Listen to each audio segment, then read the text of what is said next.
Oi, eu sou a Luísa, aquela feminista, e sejam bem-vindos de volta àquela Feminista Podcast para aproximar todo mundo do feminismo.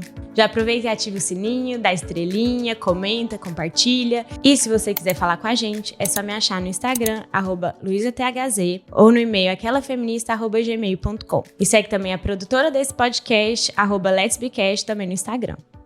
Bora pra pauta.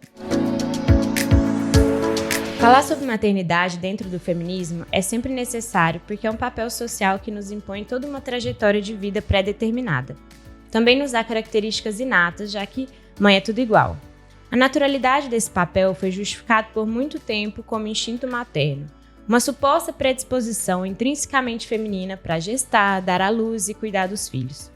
Há muito sabemos que não existe nada de científico nisso. Mesmo assim, esse mito ainda povoa o inconsciente coletivo e coloca as mulheres dentro de uma maternidade compulsória. Uma pesquisa da Google mostrou que 70% das mães buscam a rede social para ver uma maternidade real, que se tornou um nicho importante para discutir a maternidade de forma menos romantizada. Por que é tão importante desvincular a maternidade de um instinto feminino natural? Para falar sobre isso hoje, eu estou aqui na companhia da Alessandra Minadakis, da Bruna Almeida e da Lilian Arruda. Eu vou pedir agora para vocês se apresentarem para a gente.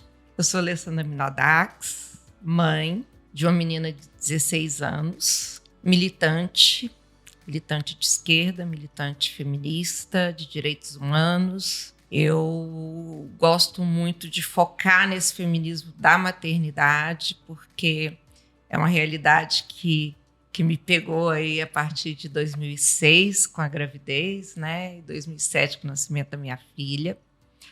Sou procuradora federal, atuo em Goiás. Acho que por enquanto é isso. É isso. Um baita currículo. O combão. Eu sou Bruna Almeida, sou mãe do Noah, sou professora de yoga, estudante de nutrição. E tem tanta coisa aqui. Muita. Mas eu acho que, até pelo nosso tema, eu vou ficar com eu sou a mãe do Noah, meu garotinho de 6 anos. Maravilhoso. Eu sou a Lilian Arruda, sou mãe da Isabela. A Isabela tem 12 anos. Eu sou formada em Direito, não atuo na área. Ainda estou na busca do AB, inclusive.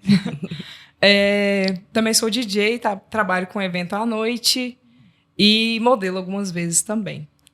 Muito múltiplas. Nossa, né? Somos muitas. Somos muitas. Então eu queria começar falando um pouco da história de cada uma dentro da maternidade. Essa diferença entre expectativa e realidade, como que ela chegou para vocês dentro da ideia que vocês tinham ou não tinham de ser mãe quando foram. Conta pra gente. Eu quis ser mãe, né? Todo mundo que me pergunta, Bru, foi planejado, né? Porque foi bem rápido. Então, eu falo, foi planejado, a gente queria. Ele veio mais rápido do que a gente imaginou, mas a gente queria. E só que hoje, assim, sendo bem sincera, se eu tivesse um pouquinho do conhecimento, não só sobre maternidade, mas sobre a minha própria vida, sobre as minhas próprias escolhas, talvez ou eu não seria mãe, ou teria jogado um pouquinho mais pra frente essa responsabilidade. Então, assim, teve muita expectativa, e quando a realidade vem, são outros 500. São outros, né? 500. Mas nada um sentimento de arrependimento, de forma alguma. A gente leva pra terapia e lida com isso. Lidando com isso pra vocês. Bom, eu tive a minha filha com 17 anos, não foi planejado. Inclusive, eu não foi através de um relacionamento, nem nada do tipo, né? Como eu era adolescente na época, eu me envolvi com um rapaz que eu não conhecia, inclusive. E aí aconteceu e tivemos a Isabela. Mas, desde o momento que eu descobri que eu estava grávida e tudo mais, foi um processo extremamente doloroso para mim, para minha família, todo mundo ficou em choque, meus pais ficaram super chateados, porque era a época que a gente estava na expectativa de fazer faculdade, né?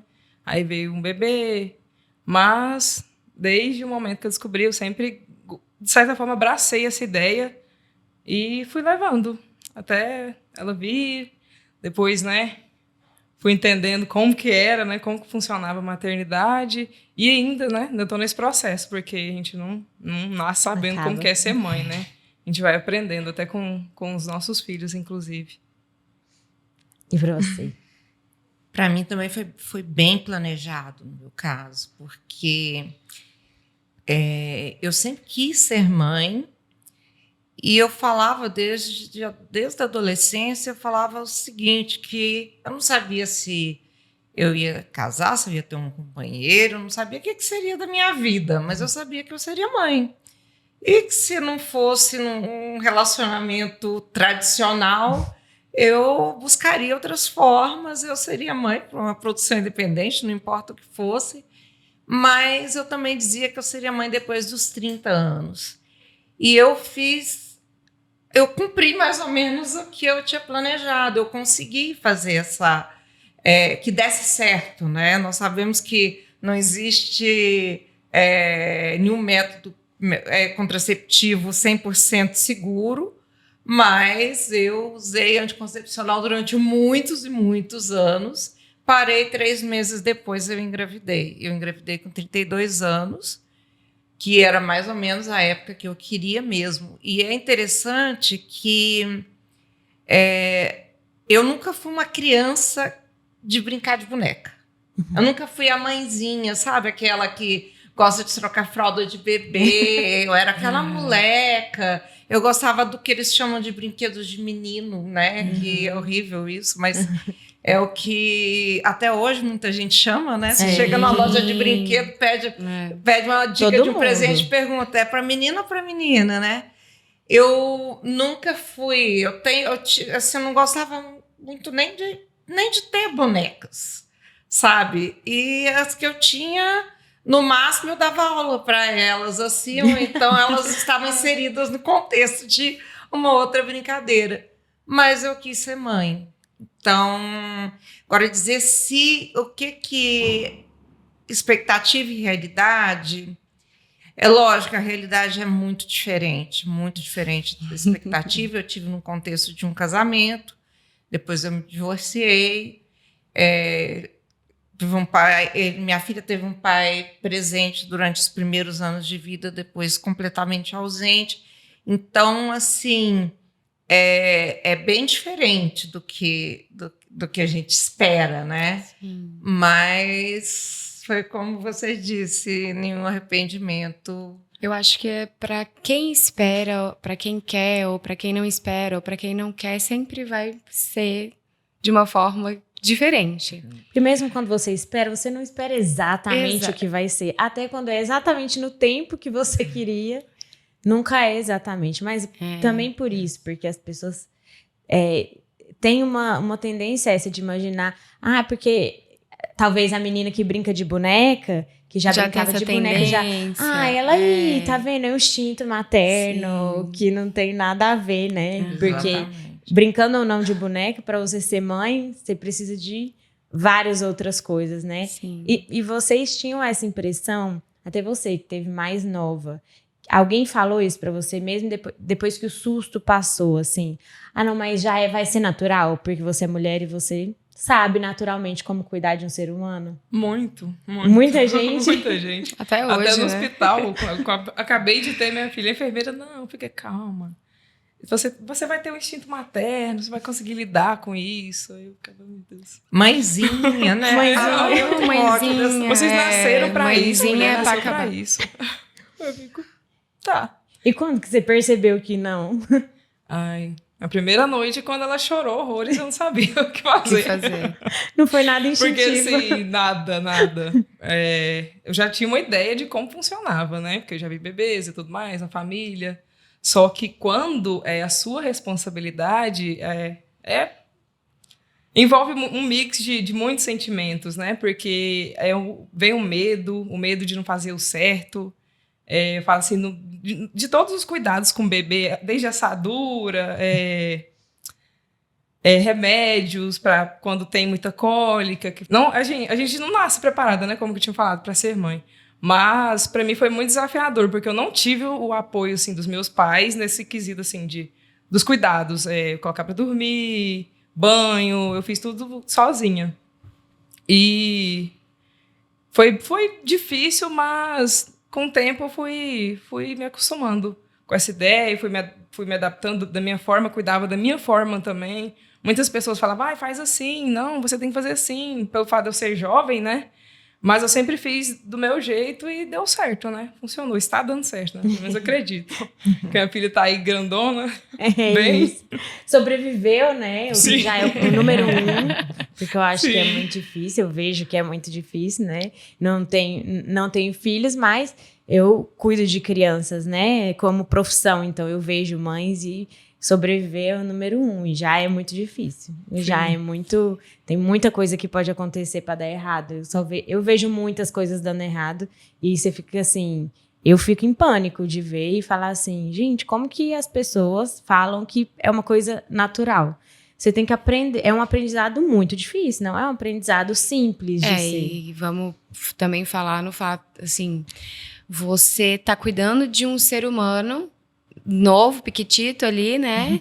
E você também tá passando por uma, perdão da palavra, caralhada de coisa também que é seu. Né? Não só, acho que fisiologicamente falando, mas de emoção mesmo, de tudo, né? Eu lembro, assim, da primeira semana, eu deitar o Noah no berço, impecável, maravilhoso, diferentemente dela, eu tive apoio dos meus pais, tive apoio do pai do meu filho, e eu, assim, não conseguia dormir. O meu coração, ele parecia que ele saía pela minha boca. Não consegui dormir, chorar. E aquela angústia, eu vou matar esse menino, vai acontecer, eu vou afogar ele na hora de dar banho, ele vai cair do meu colo, ele vai morrer asfixiado, ele vai virar de madrugada, ele vai pegar o cobertor, vai pôr no nariz, não vai respirar. Então, assim, por mais que as pessoas falem, tem um instinto materno, não, você vai dar conta... Não, sabe, não, eu acho que mãe, e ele também, enquanto filho, a gente tá aprendendo a ser mãe, aprendendo a ser filho ali, a gente vai construindo uma relação. Não tem como eu ter esse instinto, né? É que o pessoal fala, mas se tiver acontecendo alguma coisa com o seu filho, você faz. Se tiver acontecendo com qualquer pessoa, dependendo do que eu vou fazer. O cuidado é uma necessidade essencial do ser humano para sobreviver. Qualquer ser humano precisa cuidar um do outro para sobreviver. Tô vendo que um carro tá vindo em cima de você, eu vou fazer alguma coisa, não é só porque é meu filho. Exatamente. Eu acho que quem tem essa empatia, quem tem amor por um ser humano, né? Não é porque é meu filho que eu vou ter uma força sobrenatural, não, é por qualquer pessoa, sabe? Então, assim, uma coisa que eu escutei muito da minha mãe, que mãe é mãe. E a gente discutiu muito, ela vai escutar isso aqui, ela vai... a gente discutia muito em relação a isso. E até hoje, não é porque mãe é mãe. Mãe é mãe. Mãe é mãe, não é pai. Mãe é mãe. Mas, poxa, e quando o pai vai ser pai, então? Né? Assim, eu não tô jogando indireto, não. O pai do meu filho é um pai super presente, acompanha, é um pai sensacional, enfim. Mas eu acho que tem que tirar esse peso, sabe? Dessa maternidade, que a gente tem que dar conta de tudo. Que o instinto é só nosso, porque não é. A obrigação não é só nossa. Porque a mãe que amamenta, foda-se, o pai pode pegar, ou outro cuidador, uma outra pessoa. Se você tiver essa pessoa, pode ajudar, sabe? Pode contribuir de alguma forma. Então, eu acho que... É fácil falar, né, que é natural, porque aí parece que não tem esforço. Que você não precisa de um esforço para poder aprender todas essas coisas, para poder cuidar de um ser humano.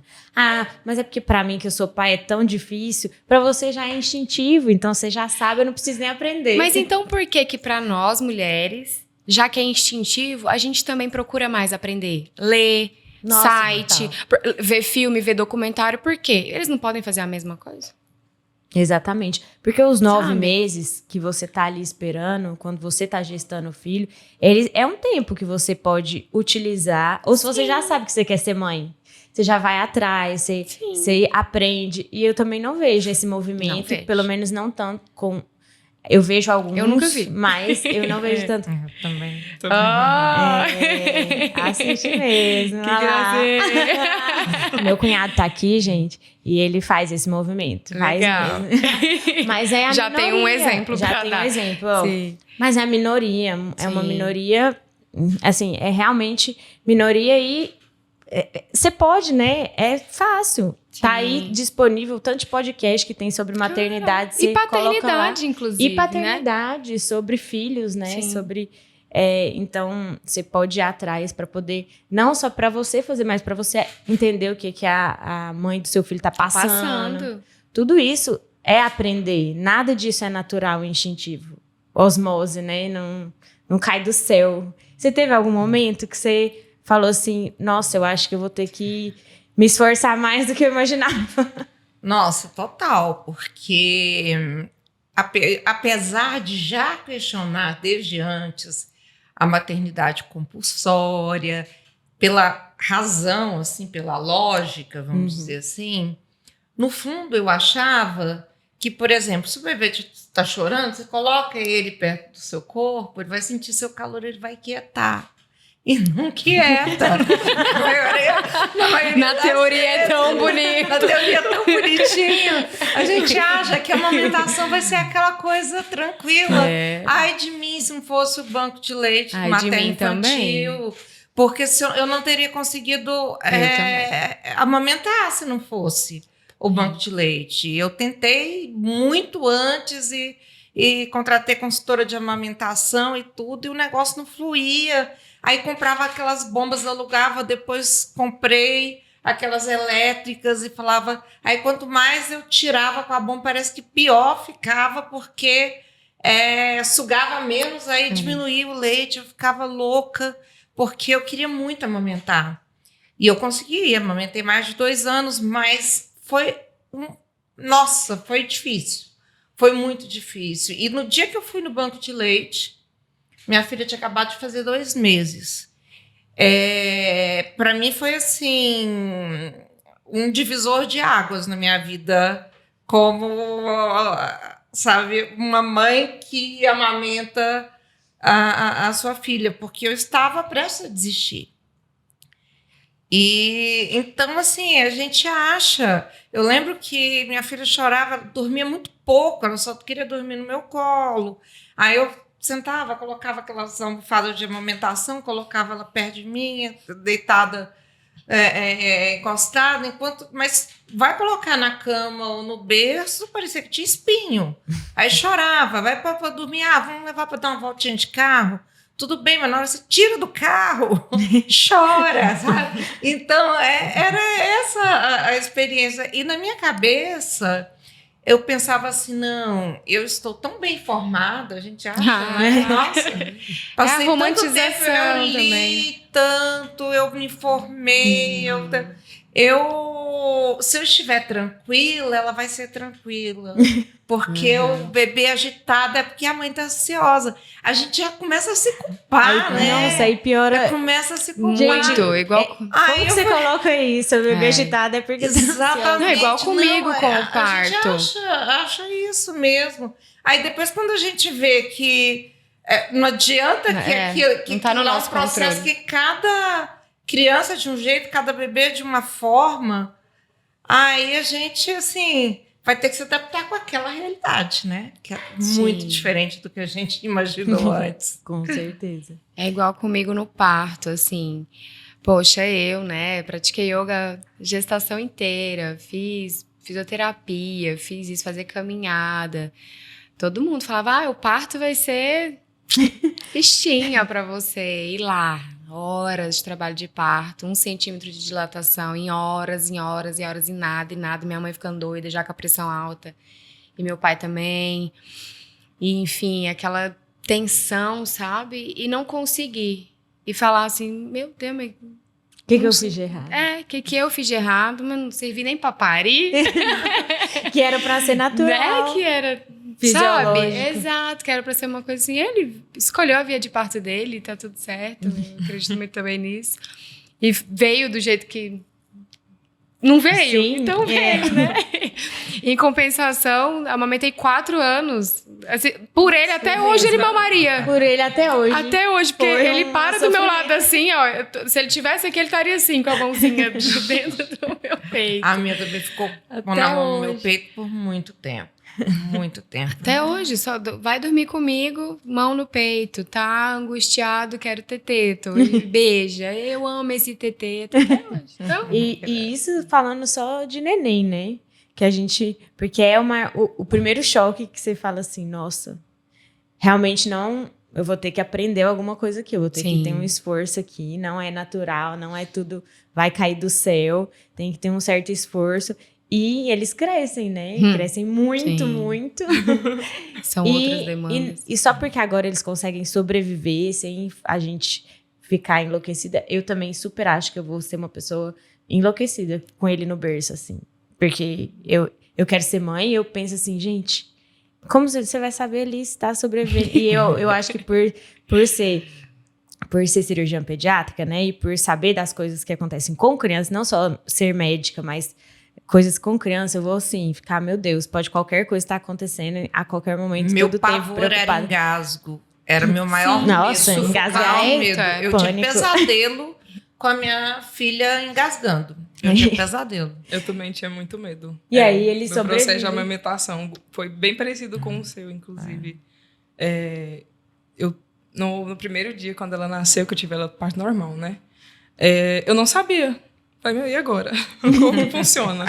Como que funciona? Eu peguei ela, fiquei olhando pra ela olhando pra mim, e aí, por fim, ela mesma já deu o jeitinho dela e já tentou. Só que aí, no primeiro e no segundo dia, eu tive rachaduras no bico, né, dos seios que teve. Aí sangrava muito. Aí eu pensei, nossa, não vou conseguir amamentar. Aí eu tive que esperar umas 2 semaninhas e passei uns remedinhos aí que eu consegui. E ela também amamentou até os 2 anos também. Porque como ela não queria comer, eu tive que tirar, né, o leite materno dela. Mas eu acho que essa questão também da amamentação também mostra, né, reforça essa questão de que não tem essa questão de instinto materno. Porque é algo assim que realmente a gente é pega de surpresa. Eu não imaginaria que meu seio fosse ficar da forma que ficou, e com isso ia ficar um tempo sem Que poder tinha amamentar minha técnica pra filha. amamentar. Sim, eu não tive toda essa preparação na época. É. E depois que eu fui entender como é que funcionava, o que eu deveria ter feito, né, para evitar que acontecesse aquilo. Então, essa questão de instinto mesmo é um mito.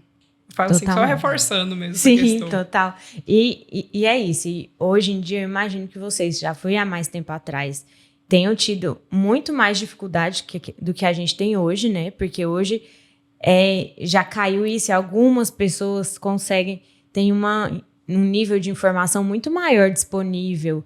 De que a amamentação é normal, ter dificuldade para amamentar, tem várias técnicas. É normal ter dificuldade de educar uma criança, birra é normal. Tudo que a gente está vendo aumentar de estudo, de coisas realmente de discussão em relação a isso, é muito importante, porque antes era só, assim, toma, tá no mundo. E aí agora a gente pode discutir sobre isso, sobre formas diferentes que tem de amamentar, de educar, de lidar com a birra, de lidar com o adolescente. Tudo isso são coisas que antes não tinha, porque era tudo, vai cair do céu e vai ser natural. Ou a gente resolve na sentada. E aí a geração que dá, eu já não morri. Olha, eu ainda tive muita sorte, porque realmente era muito menor o acesso. Eu vi você falando, a informação, teve consultora de amamentação. Mas o que eu falo que eu tive mais sorte, porque na época ainda do Orkut, 2006, 2007... tinha uma comunidade chamada Pediatria Radical, que é de uma médica pediatra lá de Brasília, a doutora Thelma, que é chamada de Helva, todo mundo conhece a doutora Helva, inclusive tem ela que organiza o livro da maternagem, que já tem um monte de edições aí, e é muito interessante. Foi uma comunidade onde a gente aprendeu muito, muito. E fica aquela história, a gente aprende muito lá e fica querendo contribuir de alguma forma. Então, acaba que pessoas que eu conheci lá nessa época, lá em 2006, quando eu engravidei, que eu mantenho amizade, mantenho relações até hoje, inclusive a própria doutora Helva, que ficou muito minha amiga, já ficou muito aqui em Goiânia, na minha casa. A gente tem uma relação próxima, mas outras pessoas e de uma forma que tinha tudo a ver com o que eu queria, assim, como mãe, entendeu? Primeiro, uma educação sem castigos físicos, e sobre amamentação, sobre outras coisas, seja sobre alimentação, introdução alimentar, ou igual, por exemplo, o que ela comentou que ela não sabia antes, que ela ficou sabendo depois, para poder, que poderia facilitar a amamentação dela. Eu sabia muita coisa que não me resolveu coisíssima nenhuma, assim, sobre a amamentação, por exemplo. Eu também. Eu tive que ir pro banco de leite. Tinha a tal da buchinha, falava de uma pomada cara pra caramba. Essa mesmo, muito cara. Uma amiga minha que eu conhecia no Orkut me mandou, hoje em dia ela não é tão cara, não. Me mandou do Canadá, pelo correio. Nossa, na época eu achava caríssimo. Mas ela era muito cara. Essa minha amiga me mandou do Canadá de presente. Porque ela viu tanto que eu estava penando.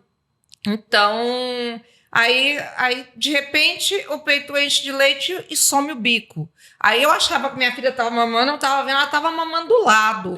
Eu falei, ela não está mamando, então não está mamando coisíssima nenhuma. Então, assim, ajudou muito, eu tive muito acesso à informação, tanto lá quanto em grupos de geriatria e obstetrícia baseada em evidências. Mas a prática, nada compara com a prática. É totalmente diferente, né? Foi como eu falei, às vezes a gente tem, a informação, chega na hora lá, aquela informação não é aquilo que vai te servir. Então... E colocar a mão na massa faz toda a diferença. Sim, totalmente. E é por isso que as mães continuam como cuidadoras primárias na 99% dos casos. Quando eu vejo o cuidador primário sendo pai, geralmente é porque a mãe ou não está no núcleo familiar ou faleceu. É muito raro ver um pai como cuidador principal e tendo mãe, a criança tendo mãe presente.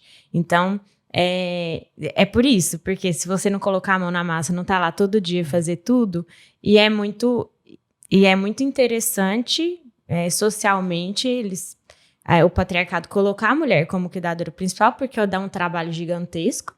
Então, você colocar essa ideia de instinto materno igual você falou da maternidade compulsória, é para você não pensar que você pode querer ou não ser mãe. É para colocar a maternidade como um destino natural e obrigatório para todas as mulheres, porque esse é nosso papel social. A gente está aqui para ser mãe, para poder colocar mais gente no mundo e continuar o mundo. Mas como se fosse bonito, né? Tipo assim, ai, que lindo, a gente vai propagar o universo, mas para a gente cuidar, para a gente ter esse trabalho e ser retirado de outros espaços sociais enquanto está lá cuidando do filho, né? E é uma forma de controle do corpo da mulher, né? Total. A ideia da maternidade compulsória, a ideia do instinto materno, a ideia a proibição de nós decidirmos sobre se queremos ou não ser mães.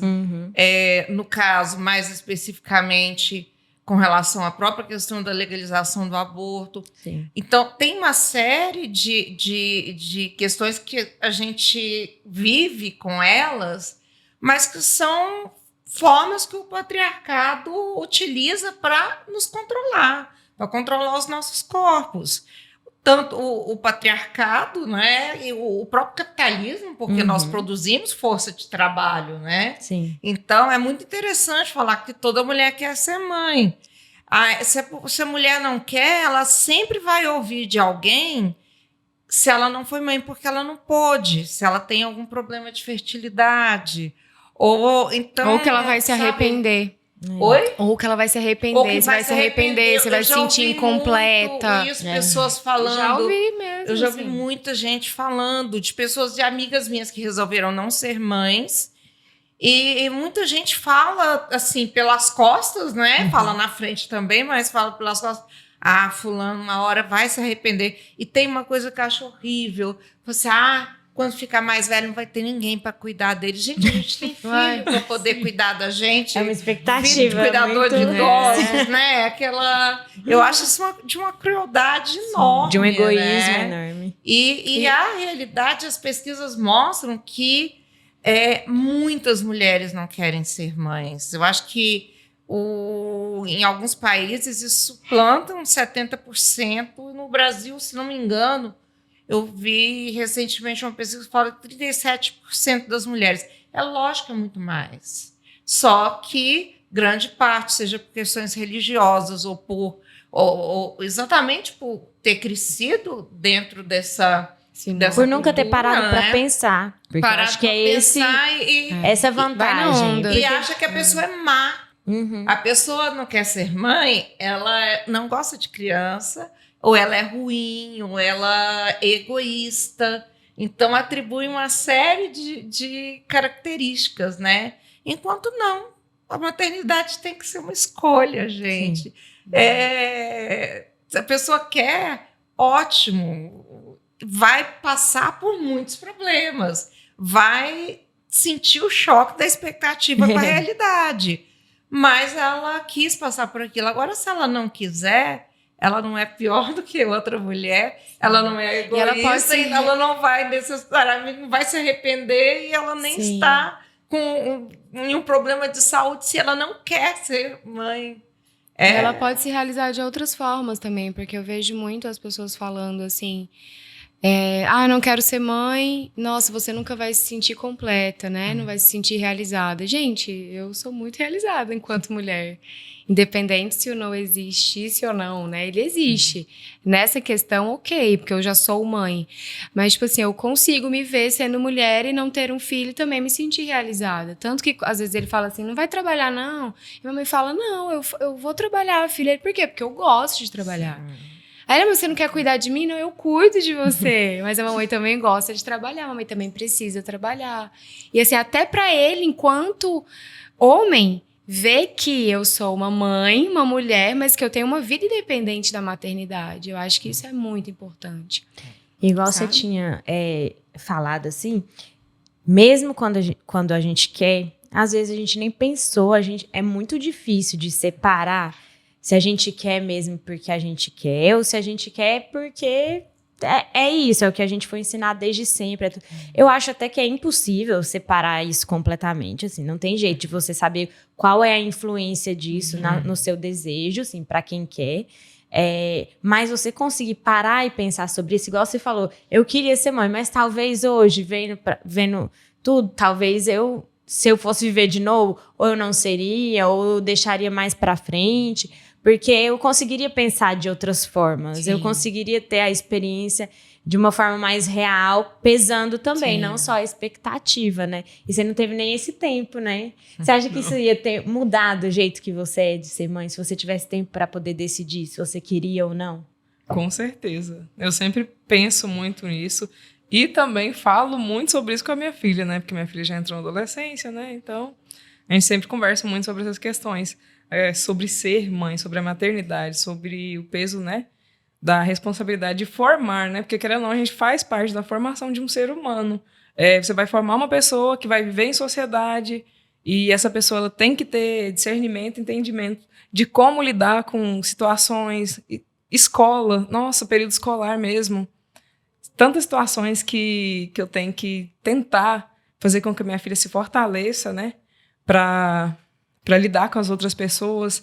E eu sempre enfatizo muito para ela essas questões, porque eu não escolhi, né? Foi entre aspas, assim, um acidentezinho de percurso.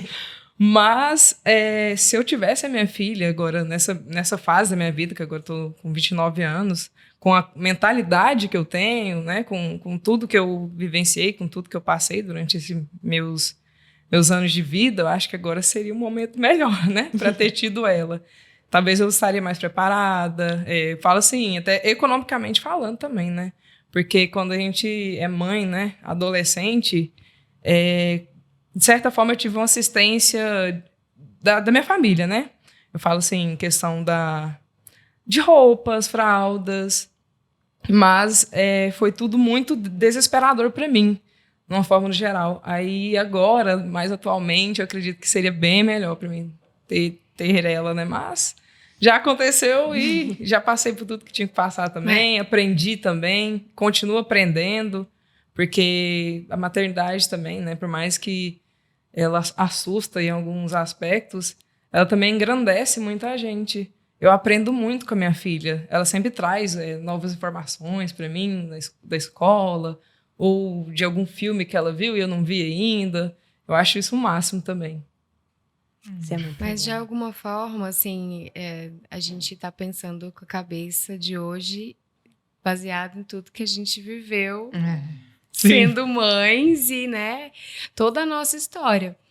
Então, assim, a gente também tem que eu respeitar a minha história, sabe? Porque talvez hoje eu só sei que eu poderia escolher ou não porque eu tô vivendo tudo isso há 6 anos, né? Pode ser que se eu não tivesse filho, chegaria hoje eu ia ter essa mesma certezinha que eu queria casar, ter filho, igual a minha mãe, igual todas as mulheres da minha família. Entendeu? Poderia não ser diferente. Hoje, com 31 anos, poderia não ser diferente. Só é diferente porque eu vivi essa história, né? Então, assim, a gente também dá uma... Com certeza. né? tem um porquê, né, dessa bagunça boa aí. Tá, vai contribuir com a história da sua filha, inclusive, sabe? Assim, Sim, com eu certeza. penso muito nisso. Fazer o melhor do que já aconteceu, né? É. E também, é lógico, eu concordo total com essa situação. Mas a Lilian trouxe isso, né? De que você cresce muito junto com o filho. Qualquer relacionamento, mas é um relacionamento muito diferente. E principalmente, por que fala mãe é mãe e tudo? Porque é um relacionamento principal ali, de cuidador principal, é muito diferente de um cuidador secundário ou de alguém que tá junto ali, mas não tá tão presente, não se interessa mesmo. Então, essa parte de estar totalmente envolvido na vida do filho impacta na vida. E também impacta porque, para você estar totalmente presente, também vai impactar de outras formas na vida das mães. Como que isso de ser cuidador principal impactou na vida de vocês, na vida das mulheres que vocês são fora da maternidade? Para começar, quando eu me apresentei, eu falei que sou estudante de nutrição, né? Agora, depois de 6 anos que eu voltei aos estudos. Então, assim, amamentei o Noah 4 anos, teto livre mesmo, qualquer hora que ele quisesse, era isso. Agora que eu tô retomando meus estudos, alguns projetos que eu tinha engavetado, agora que eu tô, tipo, trabalhando com yoga, mais um outro trampo. Então, tipo assim, agora que eu tô meio que dando uma desconectada, sabe? Dessa só mãe, pra correr atrás de outras coisas enquanto mulher. Né? Então, isso porque assim, você tinha ajuda, né? Não isso é questão porque eu tenho o pai dele presente, eu ajuda, tenho os meus entre pais. aspas, mas sim, você tem uma rede de colaboração, apoio. uma rede de apoio e tudo. Então, assim, isso porque eu tenho, mas eu também escolhi isso, né? Eu acredito que tenha mães que, sei lá, com 1 mês já tá engatada em outros projetos e, inclusive, a maternidade deve impulsionar aquela mulher a bora lá, vamos fazer acontecer. No meu caso, foi diferente. Então, assim... qual foi a pergunta? Como que isso impactou na sua vida? Impactou atrasando muita coisa. Atrasou um monte de coisa, na minha opinião. Eu falo pra minha terapeuta, né? Que, nossa, eu usava muito isso, eu tenho que parar de usar, que eu fiz muitas escolhas, assim... Eu uso a palavra escolhas de merda. Mas, assim, a gente vai... Igual eu falei, da terapia. A gente vai trazendo isso pra terapia e vai tentando entender que com aquela cabeça que eu tinha naquela época foi o que eu escolhi, né? Foi viver aquilo e que agora a gente pode... Que bom que pode retomar os projetos, né? Que bom que pode tirar esse atraso, enfim... Fazer de uma forma diferente. Mas para mim atrasou tudo. Olha, só fazer um comentário com relação ao que ela disse. Ela disse que para ela atrasou muita coisa, atrasou tudo e tal, mas que para muitas mulheres impulsiona. Na verdade, não é que eu acho que não é que a maternidade... É bonito a gente ouvir isso, né? Aqueles exemplos, aquela questão bem romantizada da maternidade. Ai, me deu força, aí eu fiz isso, fiz aquilo, me tornei a mãe empreendedora. Geralmente, a mãe empreendedora é aquela mulher que precisa trabalhar, Não tem opção. que não tem ninguém, que ela não tem opção, ela não tem ninguém para deixar seu filho. Sim. Aí ela vai ter que se virar em muitas, vai tentar buscar formas de renda de dentro da sua casa, Sim. às vezes usando computador ou às vezes fazendo alguma coisa na cozinha. Ela vai ter dificuldade para levar o filho para a faculdade ou para a escola com ela, porque ela não vai ter creche nem rede de apoio.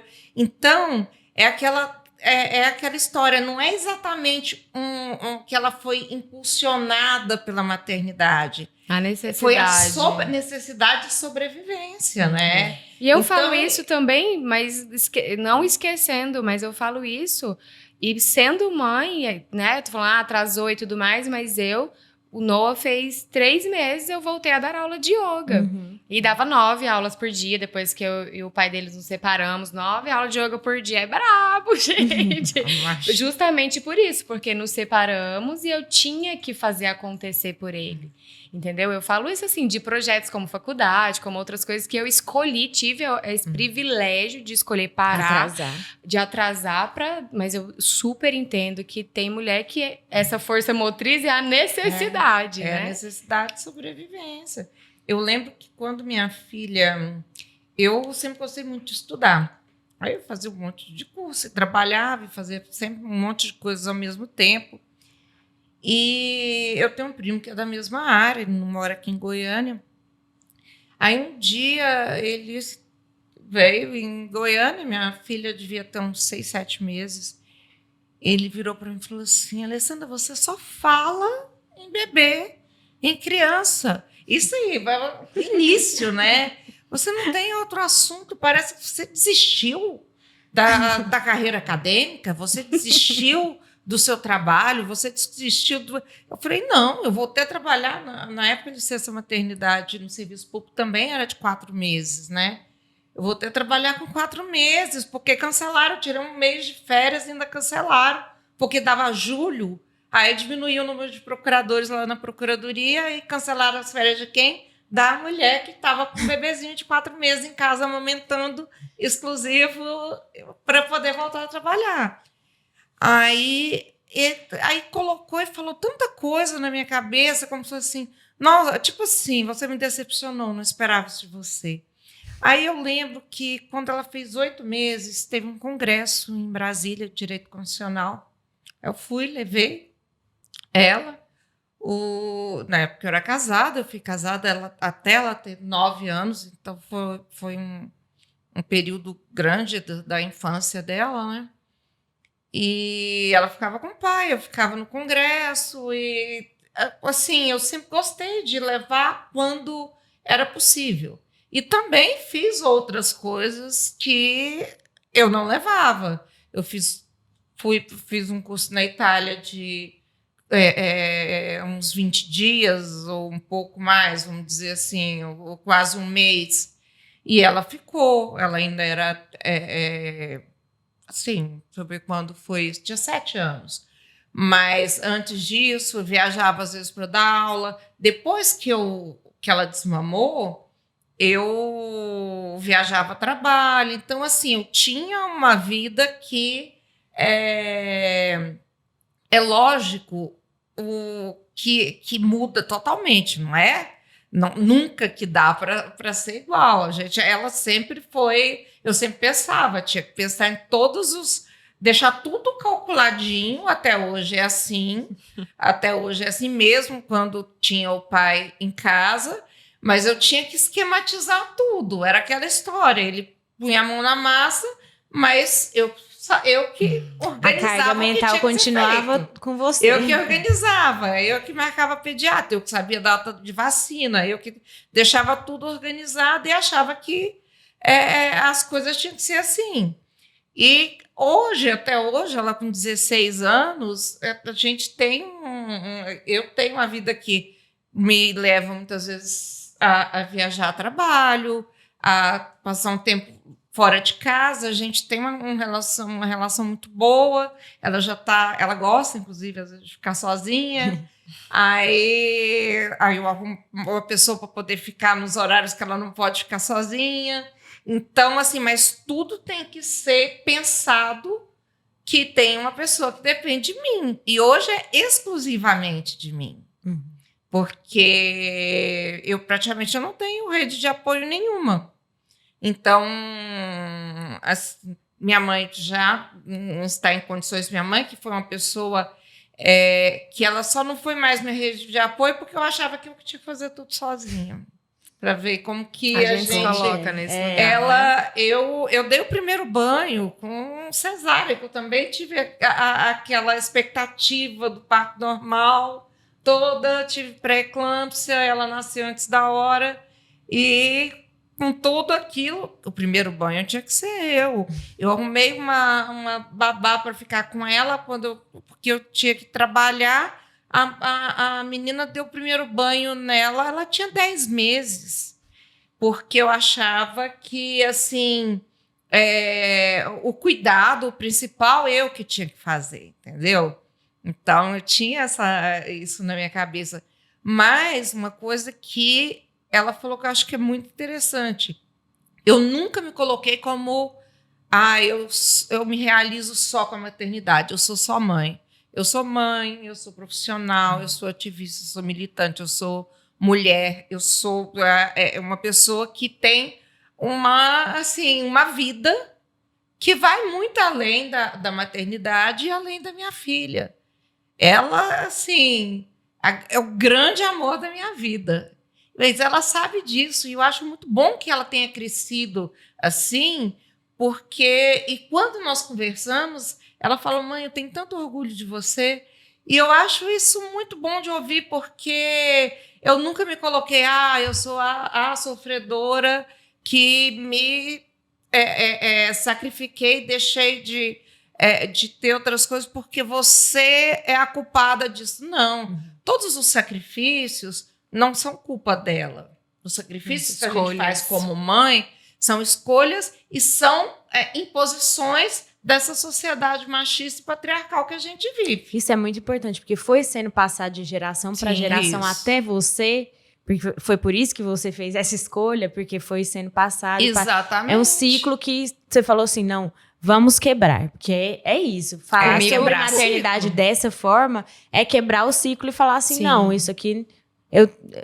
Eu te amo demais, você é o grande amor da minha vida. Isso é muito importante pra mim, mas eu tenho outras coisas importantes. Exatamente. Ela vê isso, é muito claro bom. Comigo. Isso aí foi muito claro da minha bisa, da minha avó, da minha mãe e comigo. E eu tenho esse tipo de conversa assim com a minha mãe na mesa e ela fica indignada até hoje. De eu falar: mãe, o Noah é o grande amor da minha vida, mas eu não sou só mãe. E eu não vou conseguir ser a mãe que você quer que eu seja pro meu filho, porque eu não vou ser. Porque eu não sou você. Né? Porque ela, sim, teve as escolhas dela. Ela abriu mão de várias coisas para cuidar de nós. E eu sou grata e honro essa história. Mas eu não repito, porque eu não quero. Sim. E assim, a gente senta tomando café e assim, a gente desse jeito. Isso são e ela fala: sua avó tá revirando no túmulo. Eu, que revire! Que revire! É pra isso mesmo que eu vim pra ela revirar. E você, Lília? Então... virou a vida de cabeça para baixo, né? Totalmente. Minha filha estava concluindo o ensino médio e estava na expectativa de conseguir passar na universidade pública, e tá aí, com a chegada dela, deu uma certa atrasada, né? Algumas questões de matéria, só que aí meu pai conversou com a minha mãe, por fim, eles chegaram em um acordo e ficaram com a minha filha, pelo menos durante o meu período escolar, né, que eu ia para a escola, mas eles levavam ela no intervalo, porque eu amamentava ela. Aí eu fui fazendo isso até conseguir concluir. Aí eu passei na UEG, na época era o curso de História, aí eu iniciei, fiz o curso, só que aí acho que no meu segundo ano de curso, meu pai conversou comigo, que meu pai ele é concursado, né, ele é militar. Aí ele pensou: minha filha, por que você não faz direito? Tenta entrar para minha área, para sua filha ter um pouco mais de segurança. Aí, nisso, eu fiquei bastante pensativa e, por fim, eu deixei o curso de História e fui para o Direito. Aí, durante esse período que eu fiz a faculdade, eu tive o apoio dos meus pais, só que eu tinha que viajar, pegava uma van, voltava. Aí, algumas vezes, assim, a minha mãe dormia no sofá cansada, e minha filha estava na sala, brincando ainda. Aí foi um período que eu pensei em deixar a faculdade para ficar com ela, porque, querendo ou não, a gente gosta de estar ali cuidando, fazendo, deixar dormir no horário certo. E a culpa? Sim, sim. Um ponto importante. Companheira das mães, nossa, infelizmente. Aí foi um período assim que eu realmente pensei em deixar a faculdade. Aí depois piorou, porque a gente sofreu um acidente nessa van. A gente ia pra faculdade, eu e minha irmã, inclusive. Minha irmã também eu fez achei que comigo. você ia falar, depois melhorou. Depois piorou. Aí nisso, os meus pais, pra gente não parar com a faculdade, falaram pra gente vir pra Goiânia. Aí a gente mudou pra Goiânia, alugou uma casa, viemos pra cá. Eu e minha irmã somente, né? Tive que deixar minha filha com os meus pais para concluir a faculdade. Aí foi os 2 anos mais dolorosos da minha vida, porque assim, final de semana eu ia para Goiás, via ela, mas isso também eu vi que interferiu muito, sabe, na nossa relação. Mas aí depois, passou esses anos, ela veio morar comigo, aí eu meio que reconquistei ela de novo, e a gente melhorou muito. Mas a maternidade me impactou muito, essa questão de fazer as minhas próprias escolhas na época. Porque eu penso muito que se eu tivesse concluído o curso de História que eu queria, eu acho que eu seria mais feliz, talvez, né? Mas, né, hoje em dia, a gente tem acesso a tantas outras coisas, né? Tem cursos, tanto é que agora eu me tornei DJ, que eu gosto muito de música, e eu faço hoje que eu gosto. Mas, um tempo atrás, essa questão que me impactou muito foi não ter escolhido a minha graduação, o curso. Assim, eu cheguei a passar no que eu queria, porém teve essa interferência, né? Veio o medo, mas realmente eu preciso ter um sustento para minha filha, porque eu sou sozinha, não tenho o pai dela mora em outro estado. Então, realmente, isso impactou muito, assim, na minha vida, porque eu acho que os 5 anos de direito é muita coisa. E é uma... Muita coisa.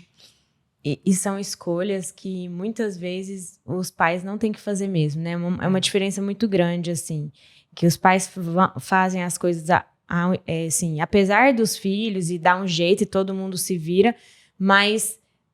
As mães não, as mães mudam e tem a ver com isso, com essa culpa, porque pode até ser que ia dar tudo certo se tivesse continuado, ou talvez as escolhas sejam as mesmas, talvez as pessoas ao redor falem, não, mas pode fazer o que você quiser, mas não é a mesma coisa, né? Porque você tá pensando naquele que tem uma responsabilidade, é sua responsabilidade para sempre, e esse peso para a mãe é muito diferente, né? Sim.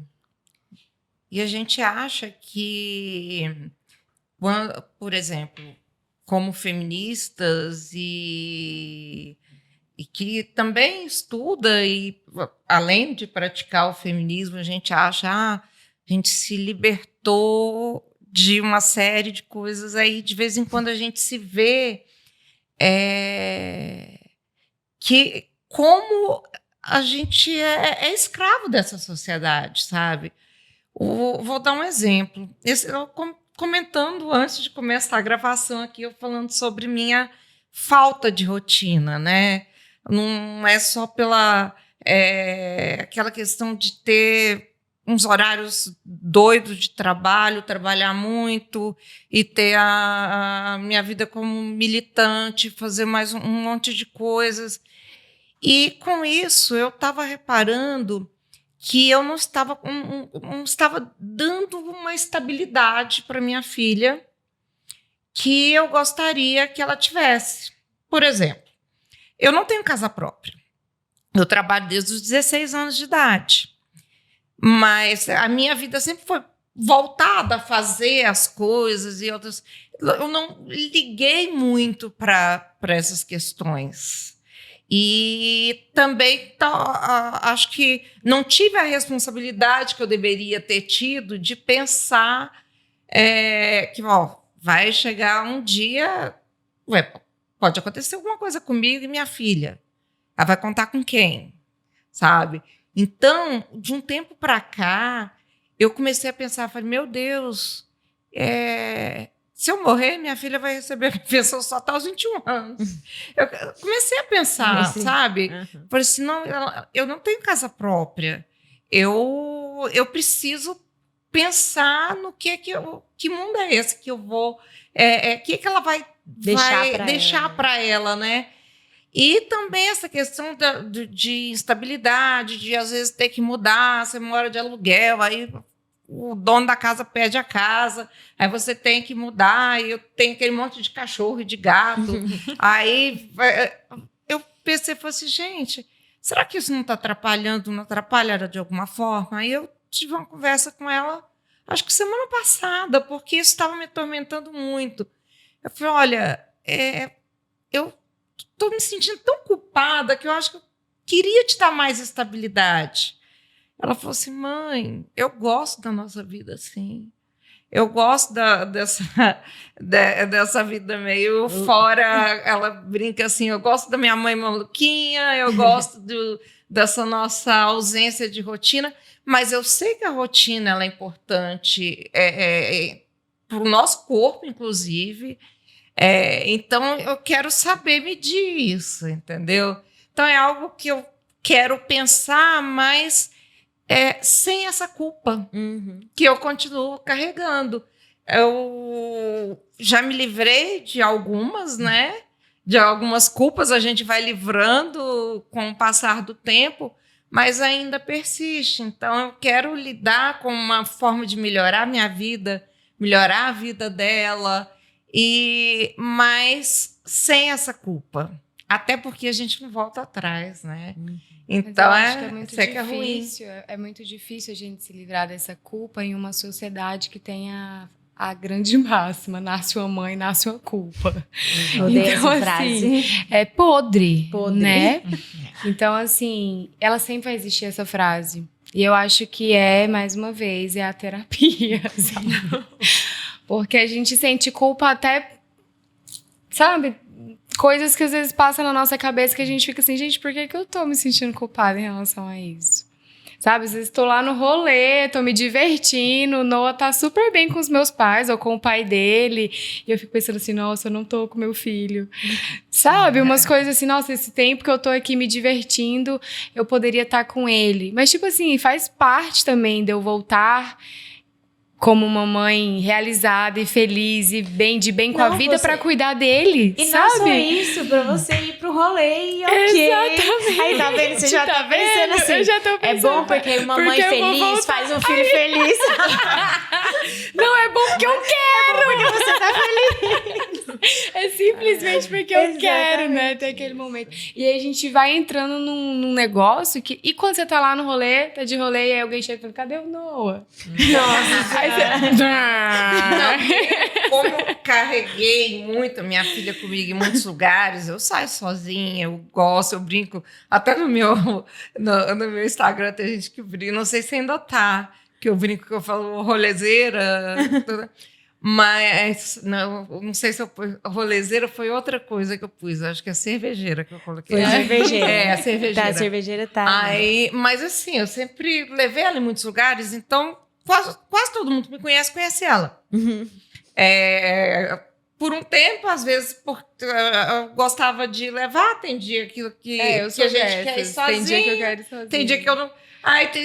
teve uma época quando eu ainda podia... ela ainda teve a época que ela gostava de ir. Teve a época que ela ia comprada, tipo assim, lá tem franga com passarinho, tá? Então vamos.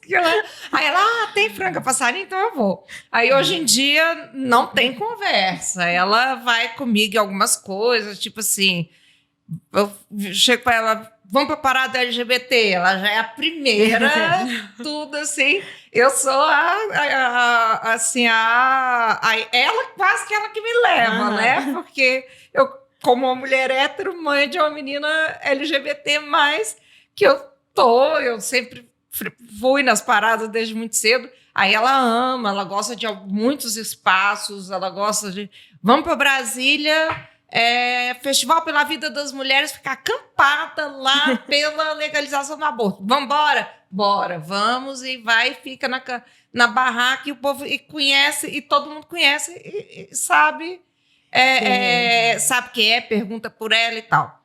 Mas a gente quer sair, a gente quer ficar sozinha, a gente quer... Quer silêncio, tipo. Quer silêncio. Então, assim, Com certeza. saber pesar isso é importante, sabe? E eu acho, hoje eu consigo, essa parte eu consigo não ter culpa, porque eu acho que eu consegui um equilíbrio.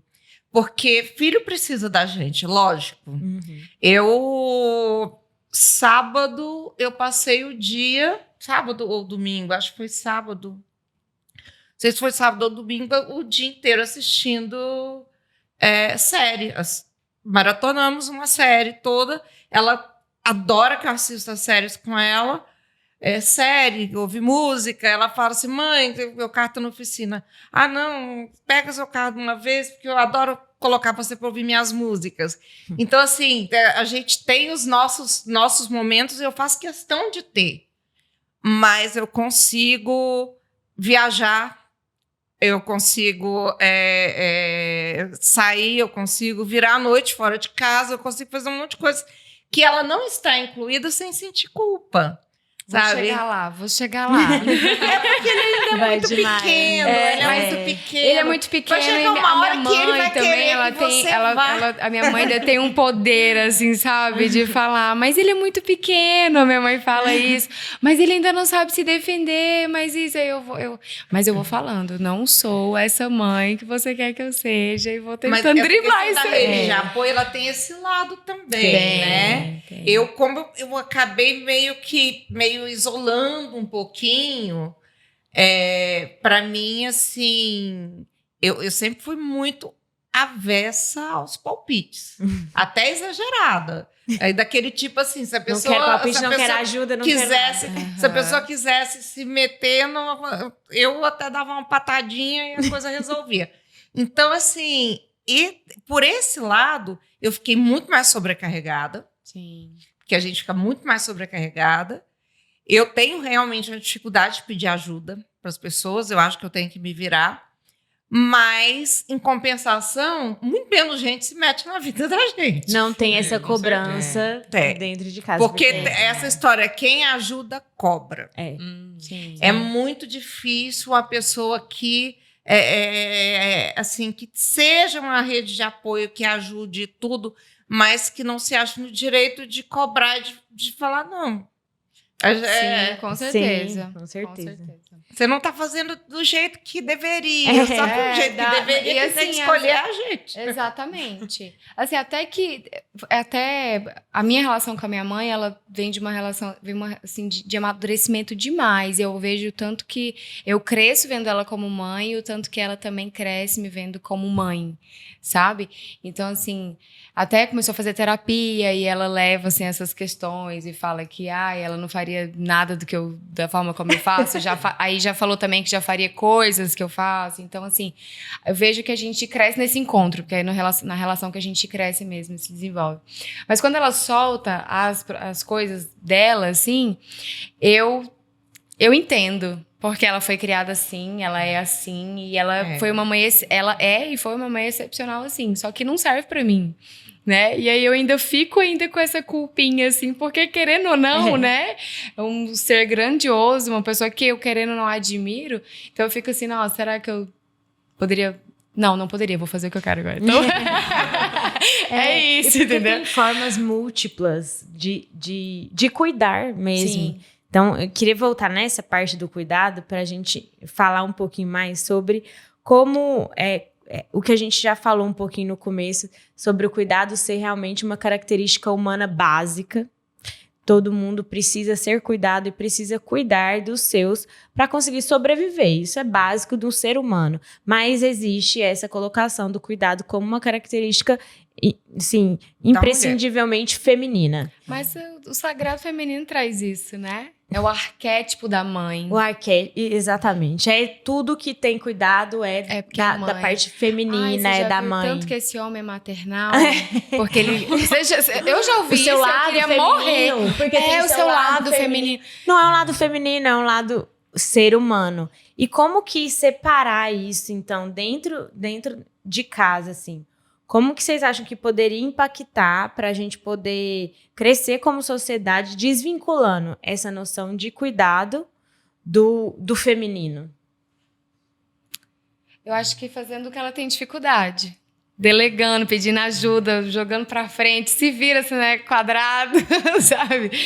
Mas mesmo assim ainda é uma ajuda, porque igual ela falou assim, porque quando vai viajar, igual a Alessandra falou, quando vai viajar e tudo, tem que pensar em tudo e deixar tudo esquematizado. Não é soltar. Então, ainda assim, de qualquer maneira, ali dentro dos núcleos, a mulher vai estar liderando o cuidado, mesmo que ela não esteja fazendo. E não é só com o filho. filho. As pessoas idosas da família, são com as pessoas que têm algum tipo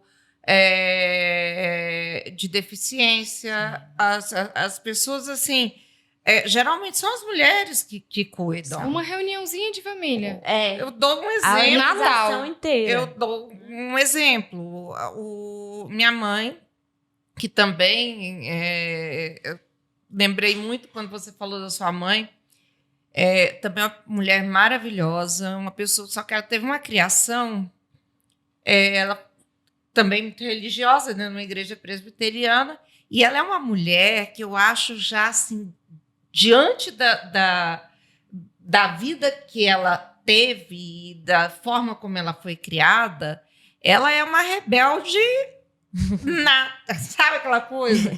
Ela é uma pessoa que consegue se posicionar muito bem politicamente. Ela é uma pessoa que, desde muito nova, começou, assim, muito nova eu não digo, mas durante a criação dos filhos, ela começou a questionar uma série de coisas que ela aprendeu lá atrás. Então, ela é uma pessoa que ela vive, ela fala para minha filha gênero fluido, ela fala para minha filha assim, você gosta que eu te chamo de menino ou de menina? Aí a minha filha, não, vó de menina mesmo. Aí ela falou assim, porque você... Eu não entendo assim, exatamente, mas você me explica, tá? Então, assim, ela tem uma forma de lidar com as coisas, coisas que foram tabus para ela um dia e que ela tem uma cabeça muito boa para pensar nisso. Só que agora, já há algum tempo, ela começou a desenvolver Alzheimer.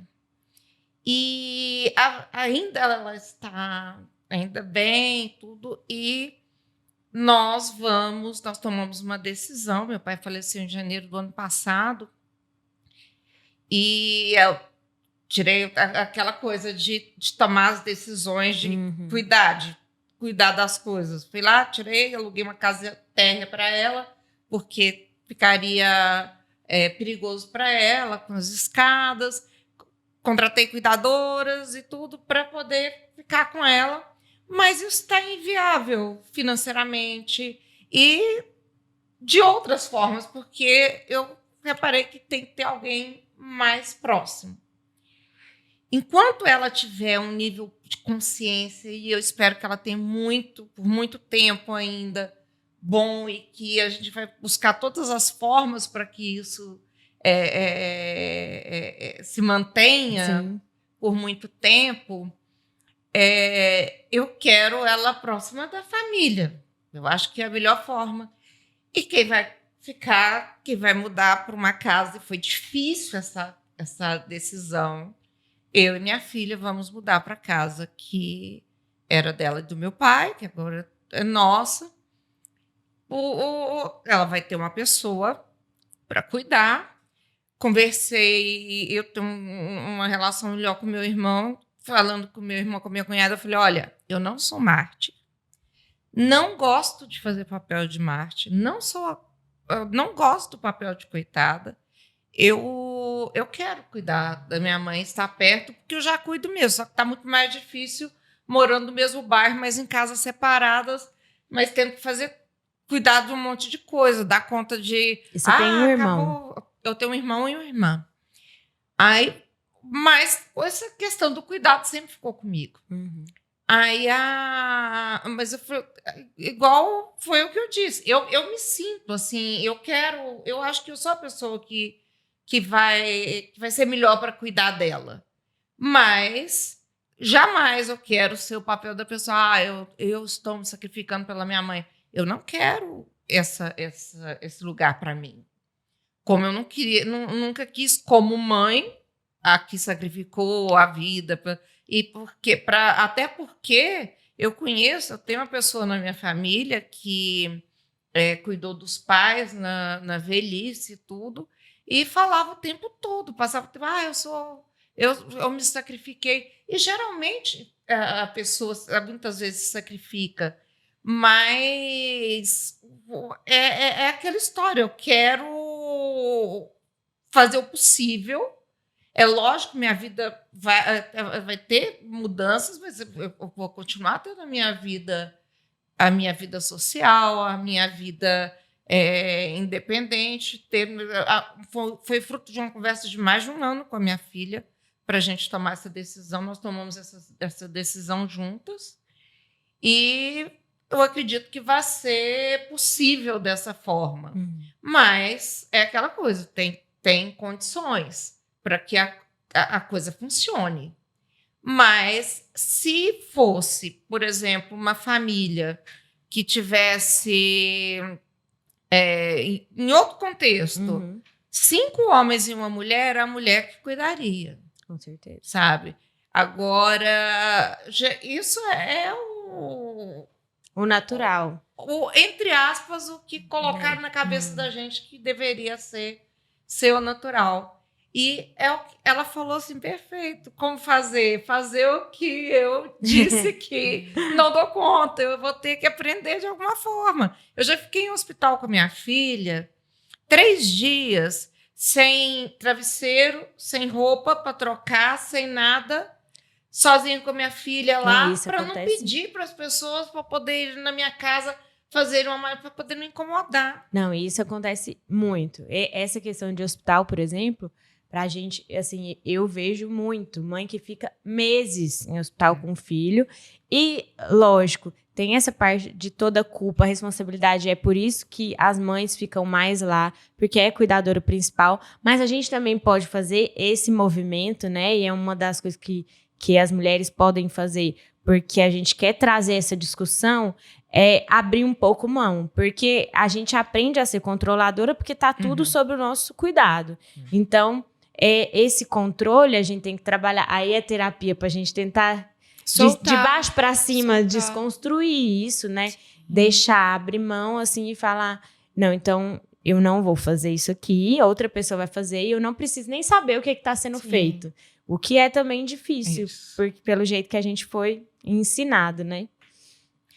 A minha terapeuta fala muito pra mim, você precisa soltar.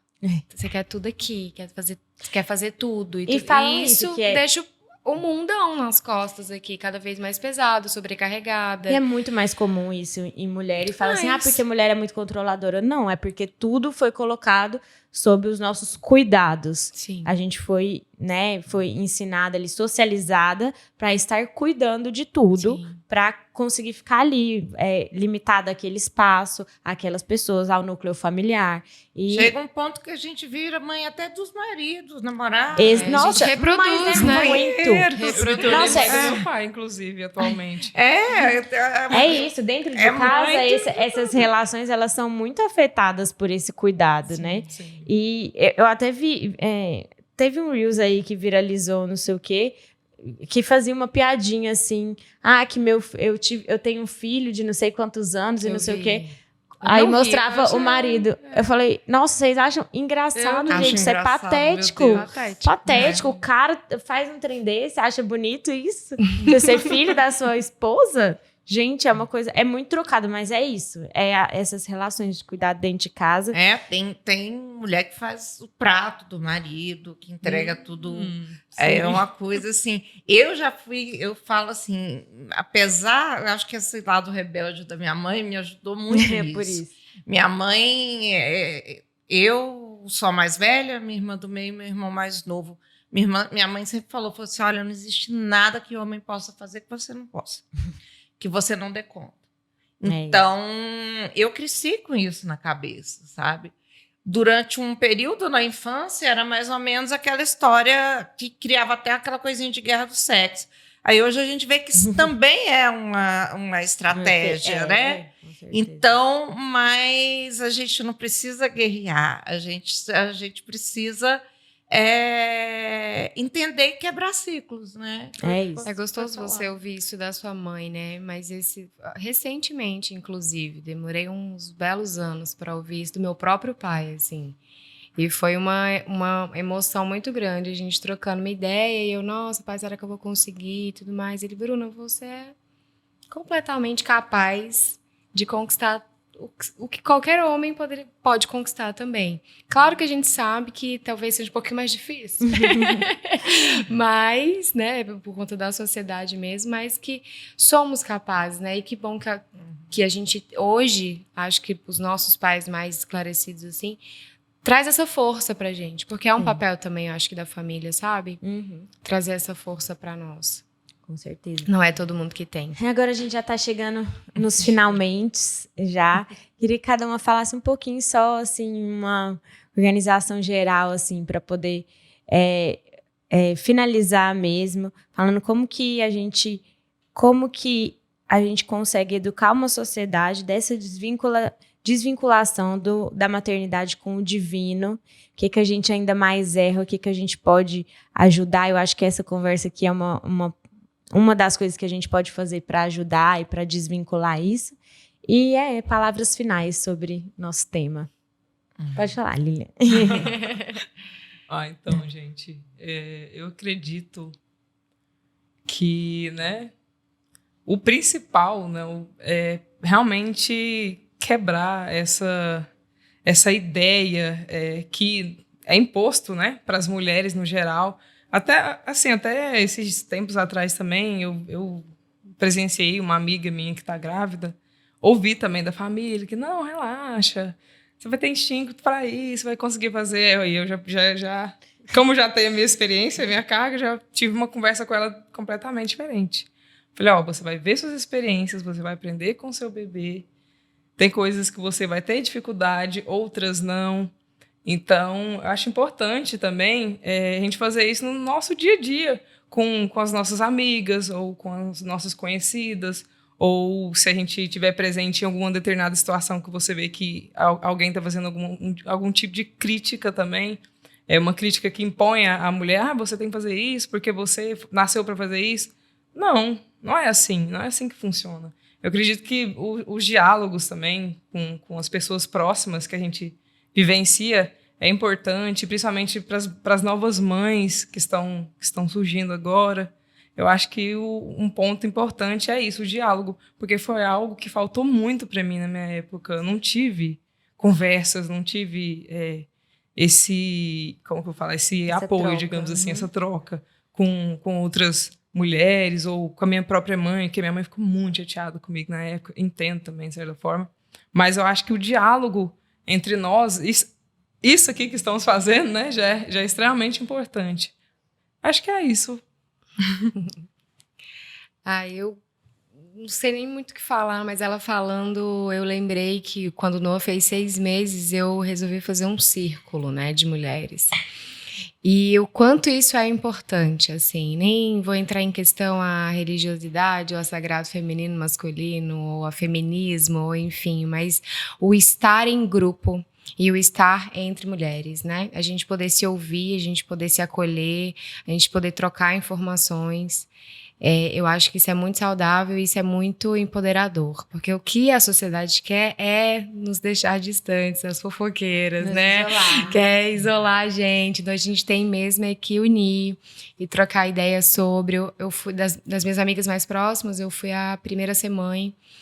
E então eu falei assim, cara, isso aqui é muito louco, eu preciso falar sobre isso aqui pra todo mundo. Eu chamei 30 meninas pra minha casa e a gente ficou sentado lá horas falando.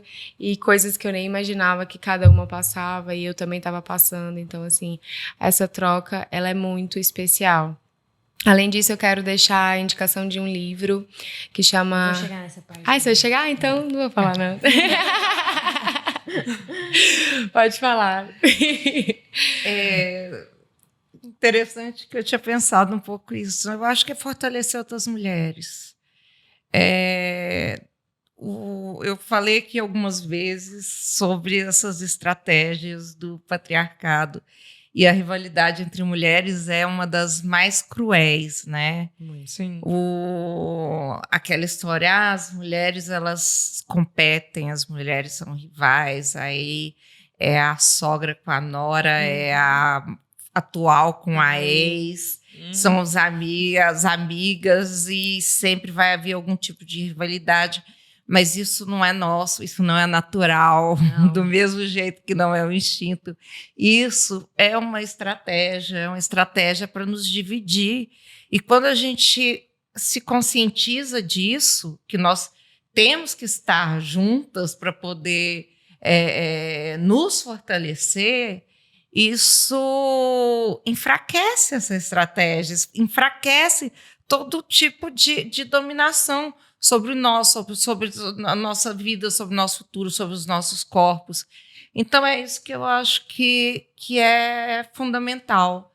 A gente fortalecer outras mulheres, estar atentas, né, para aquilo que nos divide e focar naquilo que nos une e tirar proveito disso, né, para se fortalecer. E cada vez mais eu acho que nos mostrar, assim, mostrar que a gente é humana. Porque você falou sobre essa questão do divino, né?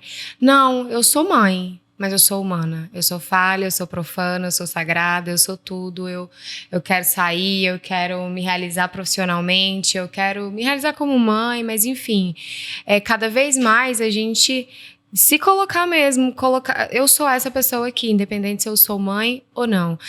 Beleza, eu tenho a minha rede de apoio, então, minha rede de apoio, eu sou essa pessoa, sim. Ok?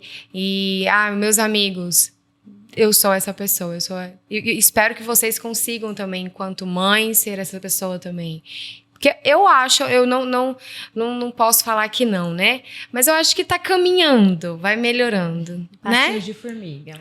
Passinhos de formiga. Porque, por exemplo, hoje eu consigo entregar o Noah nas mãos do pai dele e falar, te vira, você não é quadrado. E desligar no final de semana. Ou entregar nas mãos dos meus pais e falar assim, tchau, obrigado. Tem a culpa? A culpa é minha. A culpa é minha, por causa de uma sociedade e tudo mais, mas ela tá aqui porque é minha. Mas eu consigo já soltar. Minha mãe, não. Entendeu? Então, eu acho que... e minha mãe não tô nem falando da minha avó. Eu tô falando da minha mãe, tá do meu lado. Tem um avanço. Tem 54 anos. Ela não é né? Ela é nova. Então, assim, eu acho que aos pouquinhos a gente vai conseguindo desassociar de que mãe é sagrado, mãe é, sabe? Perfeita. Tem que ser, né? Mãe, a gente deixa de ser uma mulher ou um ser humano. A gente não sente vontade de fazer as coisas, de sair, se divertir, ou de... Enfim, vocês já falaram, né? Também sobre essas questões. Mas eu acho importantíssimo as pessoas também reconhecer que nós somos seres humanos, nós somos pessoas, temos nossas vontades, nossos sonhos. Também temos nossos problemas, tem coisas que a gente está aprendendo, né? A gente está vivendo, acho que a vida é isso, a vida são degrauzinhos, a gente vai aprendendo, ou tem coisas que a gente precisa reconhecer, nossa, fui falha nisso, fui errada nisso, quero melhorar, ou eu não quero melhorar, enfim, eu acho que as pessoas precisam, socialmente falando, enxergar que nós somos humanas, a gente tem a nossa vida, tem A gente tem as nossas nossas coisas. próprias demandas, Sim. para além do filho, né? Sim, porque não é só o pessoal pensa assim, não tem problema nenhum, enfia todos os seus problemas no seu bolso, para não falar em outro lugar, e aí você vai cuidar só do seu filho. Não, você tem que cuidar de você também, de tudo, assim, não é só o filho. Um ser humano completo. Com certeza. Exato. Gente, muito obrigada pela presença de vocês. Agora nós vamos pro Aquela Dica, que eu vou pedir para vocês indicarem alguma coisa para os nossos ouvintes e... Como é que fala? Ouvintes que estão vendo no YouTube? Audiência, isso. Para nossa audiência. Falei, não é só ouvintes. Eu não preparei nada, gente, pra deixar para elas. Indicação.